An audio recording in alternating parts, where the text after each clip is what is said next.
From 1 to 10, is that? Well, it was quite painful. I can assure you that. And just the way we started the season and not being able to score early, and we come back and replicate that, and there's a lot of reasons it could have been a far different ball game, but that was on us, not them. What to you was the biggest issue today? What was the biggest issue? Well, I think mainly, I mean, there's a number of big issues, major issues, but I think by and large it was just what was indicated: the inability to have any success whatsoever on offense in the early stages of the ball game. I mean, at the end of the first quarter, it's still a 7-0 ball game, and it's it's a one play deal. Obviously, giving up big plays hurt us, because that happened twice in the ball game. One for 80 and the other one for 60, 70, something like that. I don't know. That didn't change the outcome of the ball game, but I certainly think it had a major impact, the first one particularly. Just from start to end, it looks like K-State's the only team in the Big 12 not to score an offensive touchdown this week. What were the major concerns that you saw from beginning to end with offense and the inability to put the ball in the end zone? Well, consistency is one. We couldn't run the ball early, but I say we couldn't run it. We couldn't run it or throw it. First of all, you have to take your hat off to West Virginia. I thought they did a nice job against us. We had we had some. No, it's easy to say. I guess I'd probably better say the easiest thing, and that is, we have some execution issues. Didn't always get ourselves into the right checks. There's a ton of things. We were just a bad offense, period. So it was kind of like sandlot football for a while. Coach, 7-0. I have to ask this question of you. You don't have to. Ball's in your end of the field. You get stopped on 3rd and short. In hindsight, would you go for it again? Yes. And Yes. would you Yes. run the Yes. Yes. Coach, has the team generally... I went in the locker room, and I accepted the responsibility for being behind at the end of the ball game and at the halftime with our players, because there were 2 touchdowns following that. But I can't coach a team that can't get 6 inches on a play. Coach, has the team, in your mind, generally prepared better for the week than you've seen on Saturday? No, we prepared poorly on Tuesday and prepared poorly on Wednesday, had a good Thursday practice, and as I just got through sharing with our players, we can't do it that way. We got to get better on Tuesday, Wednesday, and Thursday if we're going to play well on Saturday. In my mind, that's the way it works. With a lot of season left, what's, I guess, other than that, the main stress for these guys to close the gap? Well, probably very much what all of you have asked about and what I've responded to. I mean, the capabilities of us improving individually and collectively are ever present. That doesn't change. So we have every opportunity, and we have the innate ability to become a better football team, offensively, defensively, individually, collectively, by groups, however you want to phrase it. We have the ability to do that. We haven't done that. So that's what we have to do. We got to go out, and I got to be a better blocker. I got to be a better tackler. I've got to be a better execution guy. Whatever it is, we have to make the corrections and make them lasting corrections. They have to become, the good things have to become habits. Right now we're letting the negative things become habits. And that's what happens when you don't practice as well as you should. Then you're developing some bad habits, in my eyes anyway. Coach, could you talk a little bit about your decision to put Alex Delton in the fourth quarter and what his performance was today? I thought Alex played extremely well. It was a matter of why the fourth quarter. I mean, the only response to it is, I probably should have played him a little bit earlier in the ball game. I mean, we've said all along we will always play both quarterbacks. I say always. That's not right, but I've said every game we've gone into that both quarterbacks are going to play, and that was certainly the intent. But like I said, I thought he did a nice job, threw the ball around well, had a few runs. managed the game okay. Did fine. A chance he might start next Saturday. There's a chance I might start next Saturday. That's everybody has a chance. What, if anything, do you take positive out of this game and everything? The fact you at least forced 3 turnovers out of their offense is one thing. Well, and again, I have to look at the tape to find, you know, to make an accurate assessment of what the question is. As I said, I thought even though we gave up one big play in the first half or in the first quarter, or it's a 0-0 ball game. So it identifies for me the capabilities of being a very fine defensive football team.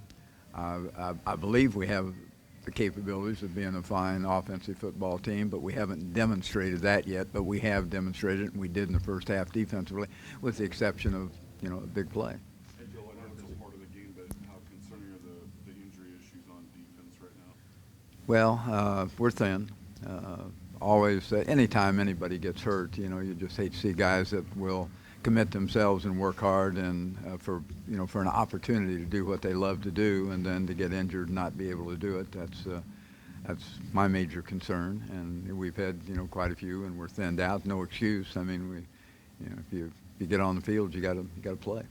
A.J. Parker's a young guy, but he got that first interception by the defensive secondary this season. How pleased were you to see that from him? Well, certainly pleased any time that we make a fine play. You know, we've just got to be, you know, again, not taking anything away from AJ, but he's got to be able to play those deep balls that just got 2 over the top of him. So, you know, one interception doesn't make up for that. But he did make an awful nice play on it. If you go back and if I, you know, saw it correctly, and you'll see it again on tape. But, you know, I thought. You know, he has splendid capabilities. You know, just got to do it every snap. Coach, what was the problem with the offensive line today? Was it just simply getting outmanned, or were they not executing properly? What did you see? Well, those things are so, you know, hard for me to see on the sideline that I couldn't make a totally accurate assessment on that right now. I have to see the videotape. I mean, we did talk about those things during the course of the ball game, and at halftime, and there's a variety of different things, and it's a breakdown here in this snap, it's a breakdown here on this snap. It wasn't always offensive linemen. There's a number of different things, so I'd be remiss to make a per certain comment on that right now. How would you assess Skyler play? How what? How do you think Skyler played today? How do I think Snyder played? Not as well as he's capable.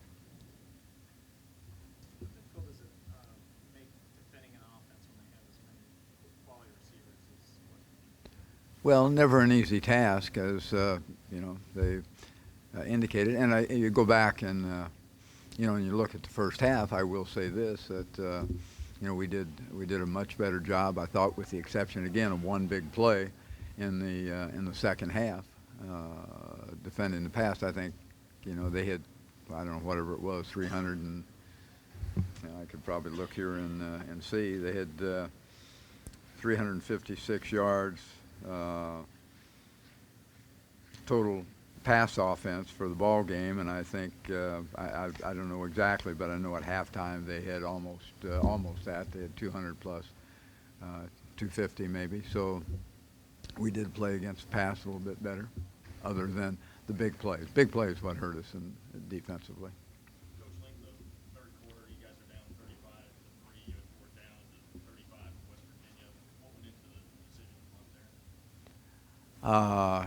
I got tired of putting our defense in, you know, the position we put them in all day. You know, that was a thing that, you know, had I, you know, and I wouldn't change the call, but, you know, had we not gone for it on 3rd and a hair,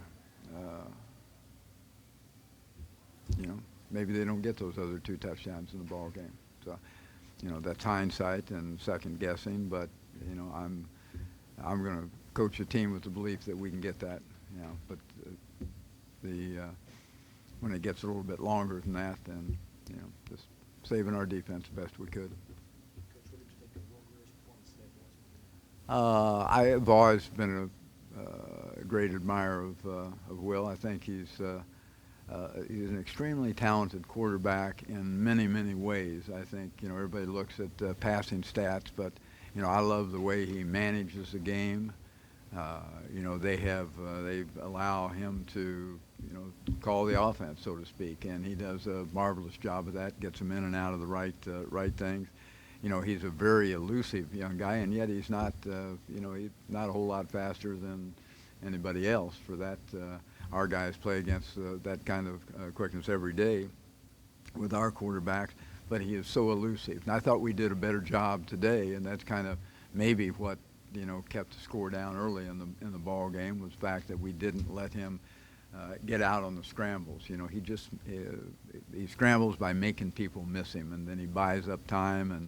And we had one last year. Probably the difference in the ball game last year was in our offense turned the ball over late in the first half, and then he gets the ball and scrambles around for about 10 seconds, and finally somebody gets free in the end zone. They get a touchdown off of it, and last year it was whatever it was, 5-point, 6-point ball game. That was the difference. So he's good. He's awfully good. Even though it's just September, do you think he's deserving of the Heisman Trophy talk? I have no idea, because I mean he's deserving of awards that are out there. I can't tell you because I haven't seen any other quarterbacks. Time for one more. I know we don't talk to Andre Coleman, but could you describe maybe his frustration level, offensive coordinator, his first Big 12 game? I know it didn't go as well as he would like.